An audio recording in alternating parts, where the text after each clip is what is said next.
ఎరుషలేమా మా పాదములు నీ గుమ్మములలో నిలిచి ఉన్నవి ఎరుషలేమా.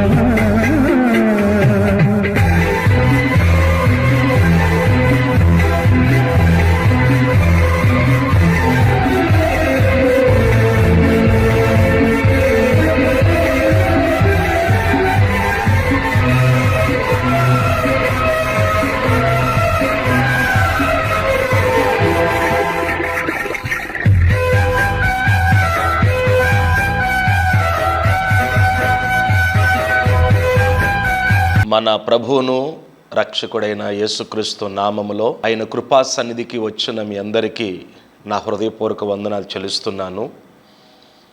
రండి, దైవ వర్తమానం వినటానికి కొరకు మనము తలలు వంచి ప్రార్థన చేసుకుందాం. పరిశుద్ధుడైన మా తండ్రి, మహోన్నతుడైన మా యేసు స్వామి, మీ ఘనమైన శ్రేష్టమైన నామమునకు వందనాలు చెల్లిస్తూ ఉన్నాము. ఇంతవరకు మీరు మాకు తోడుగా ఉండి మమ్మలను నడిపిస్తూ, మమ్మల్ని బలపరుస్తూ, మమ్మల్ని ఆదుకుంటున్నందుకే వందనాలు. ఈ దినమందు మేము నీ పాదాల దగ్గర మీ వాక్యమును ధ్యానించిన ఎండగా మాతో మీరు మాట్లాడమని యేసు నామమున అడుగుచు ఉన్నాము తండ్రి, ఆమేన్. ప్రియులారా, ఈరోజు నేను మీతో మాట్లాడే ధ్యానాంశము ఆత్మ సంబంధమైన విషయాల యందు సంఘ సభ్యుల యొక్క విధులను గురించి నేను మీతో మాట్లాడాలని ఆశపడుతున్నాను. పరిశుద్ధ లేఖనములోనికి వెళ్ళి ఎబ్రీ పత్రిక 10వ అధ్యాయము 24-25 వచనాలు ఈ సందర్భంలో మనం చదువుకుందాం. కొందరు మానుకునుచున్నట్టుగా సమాజముగా కూడుట మానక ఒకరినొకడు హెచ్చరించుచు ఆ దినము సమీపించుట మీరు చూచిన కొలది మరి ఎక్కువగా అలాగు చేయుచు ప్రేమ చూపుటకును సత్కార్యములు చేయుటకును ఒకరినొకడు పురుకొల్పవలనని ఆలోచింతుము. దేవుడు తన పరిశుద్ధ వాక్యమును మన వినికిడిలో దీవించును గాక. ప్రియులారా, ఈ లేఖన భాగాల్లో మనం చూస్తున్నప్పుడు ఈరోజు 3 విషయాలు నేను ఈ లేఖనాల నుంచి మీతో మాట్లాడాలని ఆశపడుతున్నాను. ప్రియులారా, ఆత్మ సంబంధమైన విషయముల యందు సంఘ సభ్యుల యొక్క విధులు ఏంటనంటే, మొదటిది ఆరాధన. ఆరాధన అనేది చాలా ప్రాముఖ్యమైనది. ఇంటిలో కూర్చుని చేసే ఆరాధన వేరు, సంఘముగా కూడుకొని ఆరాధించుట వేరు. ఇక్కడ చెప్పబడిన మాట ఏదనగా అందరూ కూడుకొనవలెను అనేటువంటి మాట మనం చూస్తూ ఉన్నాం. ఈ భాగములు మనం చూస్తున్నప్పుడు సంఘ సభ్యుల యొక్క విధులు ఏంటనంటే, మొదటిది ఆరాధన చేయటానికి కూడుకొనుట. మనము దేవుణ్ణి ఆరాధించటానికి మనం కూడుకోవాలి. ఈ ఆరాధనలో ఉండవలసినది ఏమిటి అంటే యథార్థత ఉండాలి, ఆత్మీయత ఉండాలి. యేసు ప్రభు వారు చెప్పాడు, యథార్థముగా ఆరాధించువారు ఆత్మతోనూ సత్యముతోనూ ఆరాధించాలి అని ప్రభు చెప్పాడు.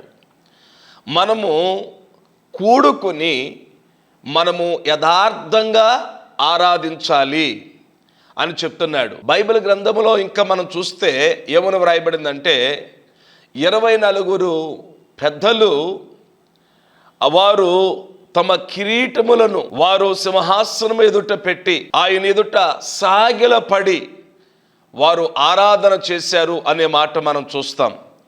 మన ఆరాధనలో విధేయత ఉండాలి, తగ్గింపు ఉండాలి.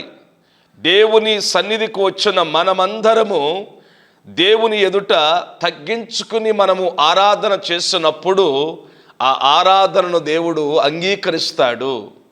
ఆ ఆరాధనలో దేవుడు మనతో గడుపుతాడు. గనుక దైవ సన్నిధిలో అందరూ కూడా కూడుకోవలసినటువంటి అవసరత ఉంది అనేటువంటి సత్యాన్ని అపోస్తలుడైన పౌలు గారు ఈ భాగములో తెలియజేస్తూ ఉన్నాడు. ఎప్పుడైతే మనమందరము ఒక చోట కూడుకుని ఉంటామో అక్కడ దేవుని సన్నిధి మనతో ఉంటుంది. దేవుని యొక్క ప్రసన్నత మనం అనుభవించగలుగుతాము.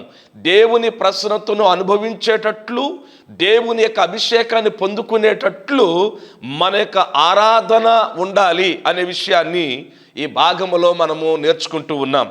ప్రియ దేవుని బిడ్డలారా, పరిశుద్ధ లేఖనములు మనం చూస్తున్నప్పుడు వారు అందరూ ఒక చోట వారు కూడుకున్నారు. ఈనాడు చాలామంది మేము ఇంట్లోనే ఆరాధన చేసుకుంటున్నాము, మేము ఇంట్లోనే ప్రార్థన చేసుకుంటున్నాము, మేము సంఘ ఆరాధనకి రానక్కర్లేదు అని చెప్పేవారు ఈరోజు చాలామంది అక్కడక్కడ కనబడుతూ ఉన్నారు. ప్రియులారా, నేను ఒక చోటకి వెళ్ళినప్పుడు ఒక కుటుంబం, మీరు ఏ చర్చికి వెళ్తారండి అని అడిగాను. వాళ్ళు చెప్పారు, మేము ఏ చర్చికి వెళ్ళమండి, ఒకప్పుడు మేము వెళ్ళేవాళ్ళం, దేవుడు మాతో మాట్లాడారు, మీరు ఏ చర్చికి వెళ్ళొద్దు, మీరు ఇంట్లోనే మీ కుటుంబం వరకు ఆరాధన చేసుకోండి అని దేవుడు చెప్పాడు అన్నాడు. ఇది వాక్య విరోధమైనది. ఆత్మీయ జీవితంలో వాళ్ళని బలహీనపరచటానికి సాతానుడు వారిని ఆ విధంగా భ్రమలోనికి తీసుకుని వెళ్ళినట్లుగా నేను గ్రహించగలిగాను. ఎవరైనా ఒకవేళ సంఘ ఆరాధనకి వెళ్లకుండా ఇంటిలోనే ఉండిపోయి ఉంటే గనక మీతోనే దేవుడు మాట్లాడుతున్నాడు. మీరు ఖచ్చితంగా సంఘ ఆరాధనలోనికి రావాలి. ఈ భాగంలో మనం చూస్తూ ఉన్నప్పుడు పౌలు గారు అంటున్నాడు కదా, కొందరు మానుకొనుచున్నట్టుగా సమాజముగా కూడుట మానక.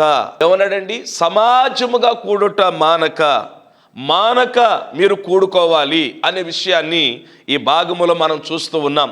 ఆనాడు ఆది సంఘం ప్రతిరోజు వారు కూడుకుని ఆరాధించారు.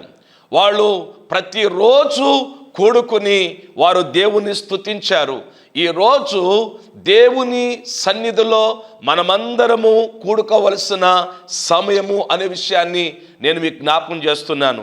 కూడుకుని చేయవలసింది ఏమిటి అంటే, అక్కడ చెప్తున్నాడు కదా, ఒకరిని ఒకడు హెచ్చరించుచు అంటాడు. మనం చేయవలసిన పని ఏమిటి అంటే, అందరము సంఘముగా కూడుకొని దేవుని సన్నిధిలో దేవుని ఆరాధించేటువంటి మనము ఒకరిని ఒకరు హెచ్చరిక చేసుకోవాలి.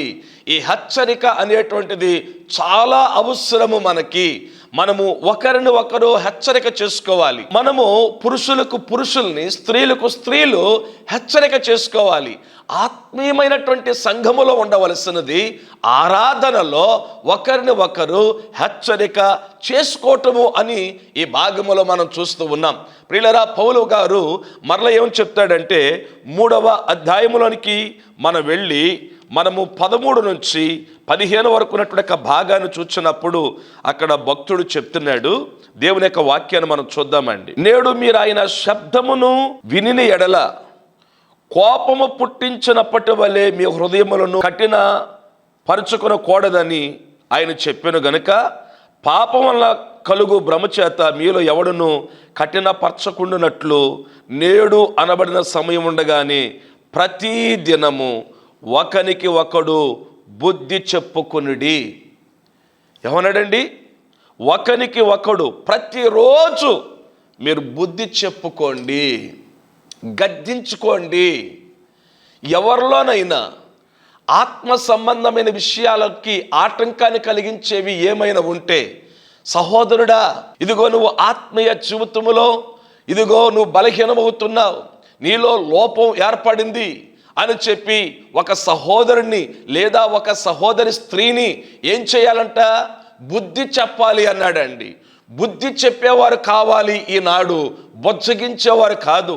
నేటి దినాల్లో ఏమైపోయిందంటే, సంఘముగా కూడుకునేటువంటి ఆరాధనలకి రావటం లేదు, స్త్రీల కూడుకుల్లో పాలు పొందటం లేదు, ఈరోజు ఉపవాస కూటాల్లో పాలు పొందటం లేదు. కానీ గత కాలములో ఉన్నటువంటి భక్తులు వారు ఎంతగానో కూడుకోవటానికి వారు సమయాన్ని కేటాయించేవాళ్ళు. ప్రియులరా, ఈనాడు సమయము లేదు అని చెప్తున్నారు. దేవుని సన్నిధిలో కూడుకోవటానికి, దేవుని మందిరానికి రావటానికే నీకు సమయం లేకపోతే నువ్వు పరలోకానికి ఎలాగూ వెళతావు అనేటువంటి విషయాన్ని ఈరోజు నేను మీకు జ్ఞాపకం చేస్తూ ఉన్నాను. గనుక ఎన్ని పనులున్నప్పటికీ ప్రభు సన్నిధానములో కూడుకునేటువంటి సమయం ఒకటి ఉన్నప్పుడు ఆ సంఘ ఆరాధనకి మీరు క్రమముగా మీరు వెళ్ళాలి అనేటువంటి విషయాన్ని ఈరోజు దేవుడు మనతో మాట్లాడుతూ ఉన్నాడు. మీరు హెచ్చరిక చేసుకోండి, ఒకరికి ఒకరు బుద్ధి మీరు చెప్పుకోండి అన్నాడు. బుద్ధి చెప్పేవారు కావాలి అని దేవుడు కోరుతూ ఉన్నాడు. ఒకరిని ఒకరు సేవకులమైనటువంటి మేము ఒకరికి ఒకరము మేము బుద్ధి చెప్పుకోవటం, ఒకరినొకరు హెచ్చరిక చేసుకోవటం అనేది అవసరము. అలాగే దైవజనుడు సంఘాన్ని హెచ్చరిక చేసిన, అలాగే విశ్వాసులు హెచ్చరిక చేసిన ఆ హెచ్చరికకి మనము లోబడి ఏదైనా మనలో దేవునికి ఇష్టము కానిది, మన ఆత్మీయ జీవితానికి అడ్డు కలిగించేది, మన ప్రార్థనా జీవితంలో ఏదైనా లోపం ఉంటే గనుక వాటిని మనం సరి చేసుకోవటం అనేది ఎంతైనా అవసరము అనేటువంటి విషయాన్ని నేను మీకు జ్ఞాపకం చేస్తూ ఉన్నాను. నేడు అనబడిన సమయం ఉండగానే మీరు ఒకరికి ఒకరు బుద్ధి చెప్పుకోండి. ఇదండి చివరి దినాల్లో జరగవలసింది. ఈరోజు చాలామంది నేను ఆయా ప్రాంతాలకి దేవుని వాక్యము ప్రకటించడానికి వెళుతున్న సమయాల్లో చెప్తున్నారు కొందరు, అయ్యా మా సంఘములో మేము గద్దిస్తే ఆ విశ్వాసి మరొక చోటకి వెళ్ళిపోతున్నప్పుడు ఆ సేవకుడు గద్దించకుండా చేర్చుకుంటున్నాడు అని మాట్లాడుతూ ఉన్నారు. ఇలాంటి యొక్క పరిచర్యలు దేవుని బిడ్డలారా దేవుడు మెచ్చడండి. ఒక దైవజనుడు ఒక విశ్వాసిని గద్దించినప్పుడు ఆ విశ్వాసి మరొక చోటకు వచ్చినప్పుడు నిజమైన సేవకుడే అయితే, అది నిజమైన ఆరాధనే అయితే, అది నిజమైన పరిచర్య అయితే ఏం చేయాలి? అమ్మా నువ్వు ఎక్కడి నుంచి వచ్చావు అని అడిగి విషయం తెలుసుకోవాలి కదా. ఆ వ్యక్తిలో లోపం ఏమైనా ఉంటే అమ్మా సరి చేసుకోమని దైవజనుడు చెప్పాడు కదా, నువ్వు అక్కడ సరి చేసుకోకుండా ఇక్కడికి వస్తే మరి ఇక్కడ కూడా నేను గద్దిస్తే వేరే చోటకి నువ్వు వెళ్ళిపోతావు కదా, గనుక నువ్వు వెళ్ళి అక్కడ సరి అవ్వమని చెప్పాలి కదా. అలా ఏం చేయట్లా. కానీ ఒక మాట నేను చెప్తానండి, మందిరములో గద్దించినప్పుడు వెళ్ళిపోయినప్పుడు వస్తీలు వెళ్ళిపోతే ఆ స్థానంలోనికి దేవుడు ఎస్తేర్లు తీసుకొచ్చి కూర్చోబెడతాడండి. ఇది సత్యం. దేవుని బిడ్డలారా ఒకరిని ఒకరు హెచ్చరిక చేసుకోండి, ఒకరికి ఒకరు బుద్ధి చెప్పుకోండి అనేటువంటి విషయాన్ని ఈ భాగములో మనం చూస్తూ ఉన్నాం. హెచ్చరిక అనేది మనకి అవసరమండి. మనలను మనము సరి చేసుకోకపోతే, మనము సరిదిద్దుకోకపోతే మనలను దేవుని బిడ్డలారా ఇంకెవరు బాగు చేస్తారు? ఈ విషయాన్ని గుర్తుపెట్టుకొని దేవుని బిడ్డలారా సంఘ సభ్యుల యొక్క విధులు ఏంటంటే ఆరాధన చేయటానికి కూడుకోవాలి, ఒకరిని ఒకరు హెచ్చరిక చేసుకోవాలి, ఒకరికి ఒకరు బుద్ధి చెప్పుకోవాలి. రెండవ మాటను మనం జ్ఞాపకం చేసుకుందాం, పరిచర్య. రెండవది పరిచర్య. మనమందరము కూడా కలిసి దేవుని యొక్క సేవకుడు, దేవుని యొక్క సంఘము కలిసి పరిచర్య చేయాలి. ఏంటి ఆ పరిచర్య అంటే సువార్త అనే పరిచర్య మనము చేయవలసిన వారమై ఉన్నాము. దేవుని బిడ్డలారా సువార్తను పాపుల దగ్గరికి తీసుకుని వెళితే పాపులు యేసుక్రీస్తు ప్రభువారి దగ్గరికి రాగలుగుతారు. యేసు ప్రభువారి దగ్గరికి వచ్చి వారు పాపములను ఒప్పుకుని వారు విడిచిపెట్టి వారు తండ్రి కుమార పరిశుద్ధాత్మ నామములో బాప్తిసం తీసుకుని వారు సంఘములో చేర్చబడతారు. గనుక పరిచర్య అనేది అవసరమై ఉన్నది అనే విషయాన్ని నేను మీకు జ్ఞాపం చేస్తున్నాను. ఇక్కడ మనము ఫిలిప్పీ పత్రికలోనికి వెళ్ళి ఒక మాట మనం చూద్దామండి. ఫిలిప్పీ పత్రిక 1వ అధ్యాయము 3వ వచనము నుండి, మొదటి దినము నుండి ఇది వరకు సువార్త విషయములో మీరు నాతో పాలువారు ఉండుట చూచి మీలో ఈ సత్క్రియను ఆరంభించిన వాడు యేసుక్రీస్తు దినము వరకు దానిని కొనసాగించనని రూఢిగా నమ్ముచున్నాను. అపోస్తలుడైన పౌలు గారు ఫిలిప్పీ సంఘముతో మాట్లాడుతూ అంటున్నాడు, సువార్తను మొదటి దినము నుండి ఇది వరకు సువార్తను ప్రకటించే విషయములో మీరు నాతో పాలువారై ఉండుట చూచి మీలో ఈ సత్క్రియ అంటే సువార్తను ప్రకటించుట సత్క్రియ అని చెప్తున్నాడు. అంటే మంచి పని. దేవుని సువార్తను ఈరోజు దేవుని బిడ్డలారా ఆయా గ్రామాలకి, ఆయా పట్టణాలకి, ఆయా జిల్లాలకి, దేవుని బిడ్డలారా రాష్ట్రమంతా, దేశమంతా వ్యాప్తి చేయవలసిన బాధ్యత ఎవరిది అంటే దేవుని సంఘముది అనేటువంటి విషయాన్ని ఈరోజు మనం గుర్తించాలండి. దేవుని పని ఈరోజు క్రైస్తవ సంఘము చేయాలి. అందుకే నేను ఈ యొక్క విషయాన్ని నేను మీకు జ్ఞాపకం చేస్తున్నాను. ఆత్మ సంబంధమైన విషయములందు సంఘ సభ్యుల యొక్క విధులలో రెండవది ఏమిటంటే పరిచర్య. సువార్త పరిచర్య చేయవలసిన అవసరత ఈరోజు ఉంది సంఘం మీద. దేవుని బిడ్డలారా, సంఘము తన బాధ్యతను దేవుని బిడ్డలారా నెరవేర్చాలి. సంఘము దేవుని పని చేయాలి. ఈరోజు సంఘము దేవుని పని చేయట్లా. వారు తమ తమ సొంత పనుల్లో నిమగ్నమైపోయి ప్రార్థించటమే మానేస్తున్నారు, దేవుని సన్నిధికే మానేస్తున్నారు. అయితే దేవుని బిడ్డలారా, దేవుని యొక్క సన్నిధిలో ఈరోజు దేవుడు మాట్లాడుతున్నాడు.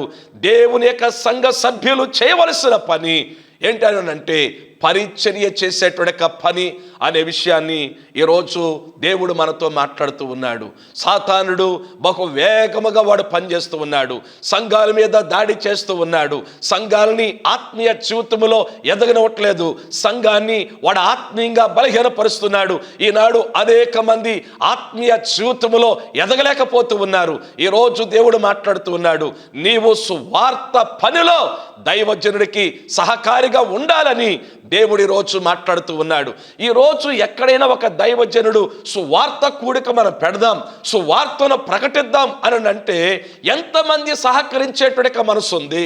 ఎంతమంది సువార్తలో నీవు పాలుభాగస్తురాలివి అవుతున్నావు? ఒక్కసారి ఆలోచించు. ప్రభు అన్నాడు, మీరు వెళ్ళండి, సువార్త పరిచర్య మీరు చేయండి, మీరు సర్వ సృష్టికి సువార్తను ప్రకటించండి అని ఆ ప్రియ ప్రభువారు తెలియచేశాడు. ఆది సంఘం సర్వలోకానికి సువార్త ప్రకటించింది. ఒక్క చోటే కూర్చోలేదు. ఒక్క చోట కూర్చోకుండా వారు సువార్త పరిచర్య కొనసాగించారు. దేవుని బిడ్డలారా, మనము కూడా కూర్చోకూడదండి, వెళ్ళాలి. సువార్త పరిచర్య మనము కొనసాగించాలి అనే విషయాన్ని నేను మీకు జ్ఞాపకం చేస్తూ ఉన్నాను.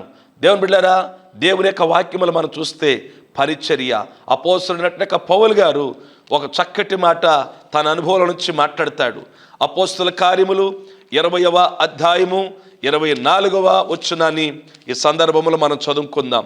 అయితే దేవుని కృపా సువార్తను గుర్చి సాక్ష్యమిచ్చుట యందు నా పరుగును ప్రభు అయిన యేసు వలన పొందిన పరిచర్యను తుదముట్టింపవలనని నా ప్రాణమును నాకెంత మాత్రమును ప్రియమైనదిగా ఎంచుకునటలేదు. ఈ భాగములో దైవజనుడు తన భారాన్ని పంచుకుంటున్నాడు. దేవుని యొక్క కృప సువార్తను గుర్చి సాక్ష్యమిచ్చుట యందు నా పరుగును, అంటే నేను పరిగెత్తుతున్నాను అన్నాడు. ఆనాడు యేసయ్య సువార్త పరిచర్య చేయటానికి 12 మంది శిష్యులను తీసుకుని వెళ్ళి ఆయన పరిచర్య చేస్తూ ఉండగా బైబిల్ గ్రంథంలో వ్రాయబడిన మాట ఏంటంటే, వారు భోజనం చేయటానికి కూడా టైం లేదంట అండి. అంత బిజీగా యేసయ్య శిష్యులు పరిచర్య చేస్తే ఆ పరిచర్యను అపోస్తలులు కొనసాగించారు. ఆ పరిచర్యను అపోస్తలులు కొనసాగించిన తర్వాత పౌలు గారిని కూడా మనం తీసుకున్నట్లయితే ఆయన ఆ సువార్తను ప్రకటించడానికి దేవుని చేత ఏర్పాటు చేయబడి దేవుని పని చేస్తూ ఉండగా ఇప్పుడు ఏమంటున్నాడంటే, ఈ పరిచర్య సువార్త పరిచర్య ఆయన అంటాడు యేసు వలన పొందిన పరిచర్యను తుదముట్టింపవలనని, అంటే అది సంపూర్ణముగా ప్రకటించాలని నా ప్రాణమును నాకు ఎంత మాత్రమును ప్రియమైనదిగా ఎంచుకునట్లేదు. గమనించారా? ఎంచుకునట్లేదు. దేవుని పరిచర్య తుదముట్టించాలని నా ప్రాణము నాకు ఎంత మాత్రము ప్రియమైనదిగా నేను ఎంచుకునట్లేదు అన్నాడు. ప్రాణాన్ని కూడా నేను లెక్క చేయను నా ప్రభు పని కోసం. ఎందుకంటే నా కోసం నా ప్రభు ప్రాణము పెడితే నేను దేవుని పనిని నేను నమ్మకంగా ఖాళీగా లేకుండా నేను పని చేయాలని తీర్మానం చేసుకుని ప్రభు పరిచర్య చేస్తూ ఉన్నాడు. అలాంటి పరిచర్య చేస్తున్న దైవజనులు ఎందరో ఉండగా ఆ పరిచర్యలో నీవు కూడా నీ వంతు నువ్వు సహకారిగా ఉండగలిగితే ప్రభు నిన్ను బట్టి సంతోషిస్తాడు. నిన్ను బట్టి దైవజనుడు నెమ్మదిగా ఉండగలుగుతాడు, ఆదరణ పొందుకోగలుగుతాడు, సంతోషించగలుగుతాడు దైవజనుడు. గనుక దేవుని బిడ్డలారా, దేవుని యొక్క సన్నిధిలో మరి సువార్త పరిచర్యను కొనసాగించాలి అనే విషయాన్ని నేను మీకు జ్ఞాపకం చేస్తూ ఉన్నాను. ప్రియులరా, ఈ పరిచర్య కొనసాగించటానికి కొరకు భక్తుడు ఇంకా చెప్తున్న మాట రోమపత్రిక 11వ అధ్యాయము మనము 14 వచ్చిన చదివితే అక్కడ అంటాడు కదా, నేను అన్యజనులకు అపోస్తలునై ఉన్నాను గనుక ఏ విధమునైనను నా రక్త సంబంధాలకు రోషము పుట్టించి వారిలో కొందరినైనను రక్షింపవలనని నా పరిచర్యను ఘనపరచుచున్నాను. ఏమంటున్నాడండి? నా రక్త సంబంధాలను రక్షింపవలనని, కొందరినైనా నేను రక్షింపవలనని. ప్రియా తల్లి, ప్రియా తండ్రి, సహోదరి, సహోదరుడా, ఈ వాక్యం వింటున్న నీ జీవితంలో ఎక్కడో లోకములో చీకటిలో, అజ్ఞానములో, పాపములో, శ్రమలలో, శోధనలో, శాపములో ఉన్న మనలను ప్రభువారు ఏం చేశాడు? వచ్చి పిలిచి చీకట్లో నుండి ఆశ్చర్యకరమైన వెలుగులోనికి మనం పిలిచి మన జీవితాలను పవిత్రపరిచి మనకంటూ ఒక శ్రేష్టమైన జీవితాన్ని ఇచ్చి మన పాపాలు క్షమించి మనకు మనశ్శాంతినిచ్చి మనకి నిత్య జీవాన్ని దేవుడు అనుగ్రహించాడు. ఇదిగో మనము పరలోకానికి వెళ్ళబోతున్నాం. అయితే మన రక్త సంబంధులు, మన స్నేహితులు, మన బంధువులు ఎందరో ఇంకా మనశ్శాంతి లేనివారై, ఆత్మరక్షణ లేనివారై, పాపక్షమాపణ లేనివారై ఉన్నప్పుడు వారి విషయమై మనము దేవుని బిడ్డలారా బాధ్యత కలిగి ప్రార్థించి వాళ్ళ దగ్గరికి వెళ్ళి క్రీస్తు సువార్తను ప్రకటించి దేవుని యొక్క అద్భుతాల వారికి తెలియచేసి ప్రభు దగ్గరికి నడిపించవలసిన బాధ్యత మన మీద ఉంది అనేటువంటి సత్యాన్ని ఈరోజు నువ్వు గుర్తించు. ఎవరు ఏమైపోతే నాకెందుకులే అనేటువంటి ధోరణిలో నువ్వు ఉండొద్దు. నీ కుటుంబాన్ని రక్షించుకో, నీ బంధువులు రక్షించు. ఎంత చక్కటి మాట చెప్తున్నాడండి. ఏ విధమునైనను నా రక్త సంబంధులకు రోషము పుట్టించి వారిలో కొందరినైనను రక్షింపవలనని నా పరిచర్యను ఘనపరచుచున్నాను అన్నాడు. కొందరినైనా మనం రక్షించే వారంగా మనం ఉండాలంట. మొదటి కొరింథీ పత్రిక 16వ అధ్యాయము 15వ వచనములో కూడా ఒక మాటను భక్తుడు తెలియచేశాడండి. ప్రియులరా, దేవుని యొక్క వాక్యాన్ని మనం చూస్తున్నప్పుడు మొదటి కొరింథీ పత్రిక 16వ అధ్యాయం 15వ వచనం, స్టెఫను ఇంటి వారు అకయ యొక్క ప్రథమ ఫలమై ఉన్నారనియు వారు పరిశుద్ధులకు పరిచర్య చేయుటకు తమను తాము అప్పగించుకుని ఉన్నారనియు మీకు తెలియను.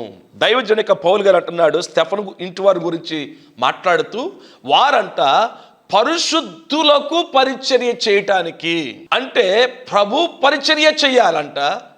ఆ తర్వాత అదే భాగములో పరిశుద్ధులకు కూడా నువ్వు పరిచర్య చేయాలి అనే మాట మనం చూస్తూ ఉన్నాం. దైవజనులు, దేవుని బిడ్డలారా, విరామము లేకుండా పరిచర్య చేయాలంటే దైవజనులు కూడా కొంత ఆదరణ కలిగించేటట్లుగా, దైవజనులు కూడా పరిచర్య చేసేటట్లుగా ఈరోజు సంఘం ఉండాలని చెప్పి దేవుడు ఈ వాక్యము ద్వారా తెలియచేస్తూ ఉన్నాడు. దేవునికి మహిమ కలుగునుగాక. ఈ భాగములో సువార్తను వారు పరిచర్యలో వారు ఉన్నారు. ఆ తర్వాత వారు పరిశుద్ధులకు పరిచర్య చేస్తున్నారు. ఆ తర్వాత మళ్ళా చేయవలసిందని తెలుసా? పరిశుద్ధులకు పరిచర్య చేస్తూ ఆ పరిచర్య అభివృద్ధి చెందాలి అంటే ఆ పరిచర్యకి కావలసినటువంటి ఆర్థిక సహాయము కూడా సంఘము చేయవలసి ఉన్నది. చూద్దాం ఈ మాట. 2వ కొరింథీ పత్రిక 8వ అధ్యాయము 3-4 వచనాలు చదువుదామండి. ఈ కృప విషయములోను పరిశుద్ధుల కొరకైన పరిచర్యలో పాలు పొందు విషయములోను మనఃపూర్వకముగా మమ్మలను వేడుకొనుచు వారు తమ సామర్థ్యము కొలదియేగాక సామర్థ్యము కంటే ఎక్కువగా తమంతట తామే ఇచ్చారని మీకు సాక్ష్యమిచ్చుచున్నాను. పౌలు గారు చెప్తున్నాడండి, దేవుని సంఘ సభ్యులకు విధులేంటి? 1 ఆరాధన చేయుట కూడుకొని, 2వది పరిచర్య చేయుట, సువార్త పరిచర్య చేయుట, దైవ జనులకు పరిచర్య చేయుట, పరిచర్య అభివృద్ధి కోసం ఆర్థిక సహాయము చేయుట. ప్రియులారా, ఈ భాగములో మాసిదోనియ యొక్క సంఘం దేవుని కృపను పొందుకొని వాళ్ళు సువార్తలో పాలుభాగస్తులై పరిశుద్ధులకు పరిచర్య చేస్తూ వారంట తమ సామర్థ్యము కంటే ఎక్కువగా తమంతట తామే దేవుని పరిచర్యకు అప్పగించారనే మాట, ఇచ్చారనే మాట మనం ఈ భాగంలో చూస్తూ ఉన్నాం. 3వ మాటను మనం జ్ఞాపకం చేసుకున్నట్లయితే సంఘ సభ్యుల యొక్క విధులలో 3వది ఏంటంటే ఆదరణ. ఆదరణ.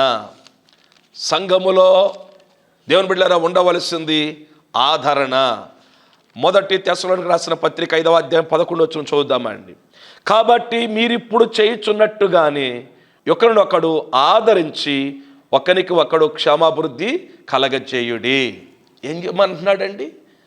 ఆత్మ సంబంధమైన విషయములందు సంఘ సభ్యుల యొక్క విధులలో మూడవది ఏంటనంటే ఒకరికి ఒకరు ఆదరణ కలిగించుకునుట.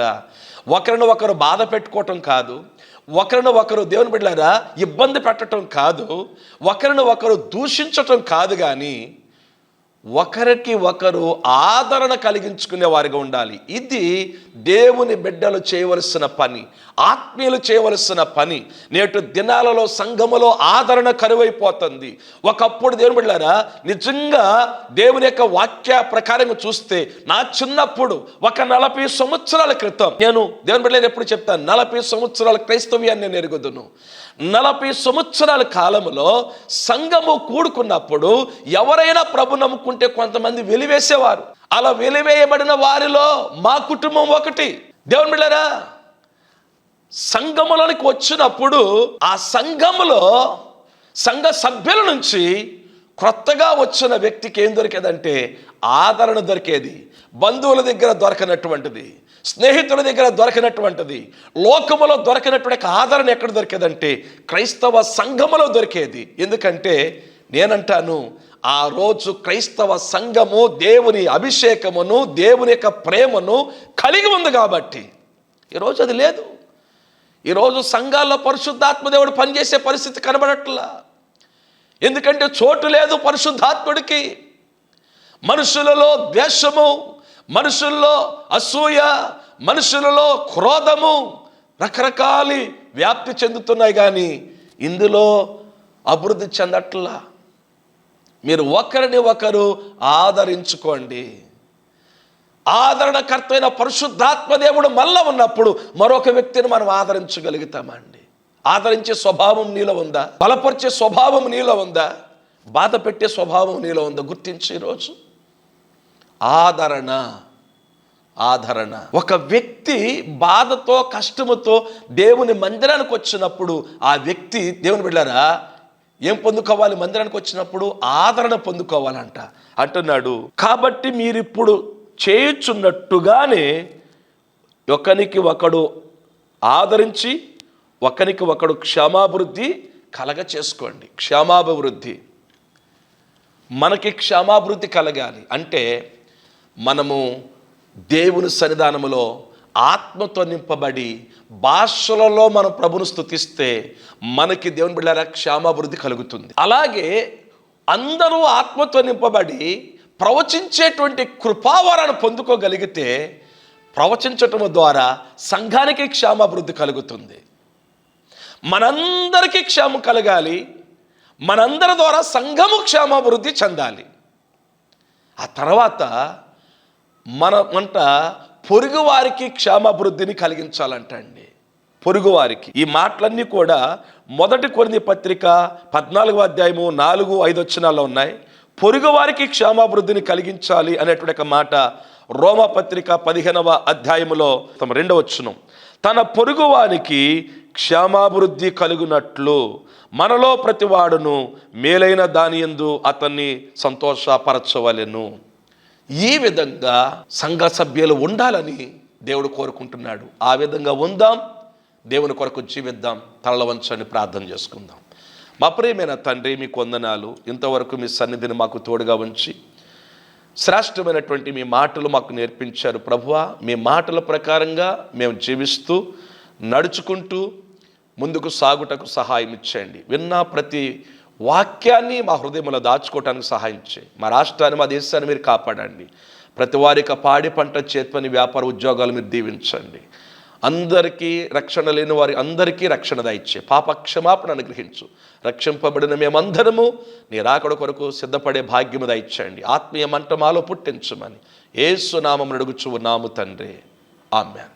మన తండ్రి అయిన దేవుని ప్రేమయు ప్రభును రక్షకుడైన యేసుక్రీస్తు యొక్క దివ్య కృపయు పరిశుద్ధాత్మ దేవుని అన్యోన్య సహవాసము సమాధానం కూడిన మనకును ఆయన వెంబడిస్తున్న సకల భక్తులకు మన కుటుంబాలకి సదాకాలము తోడై ఉండును గాక.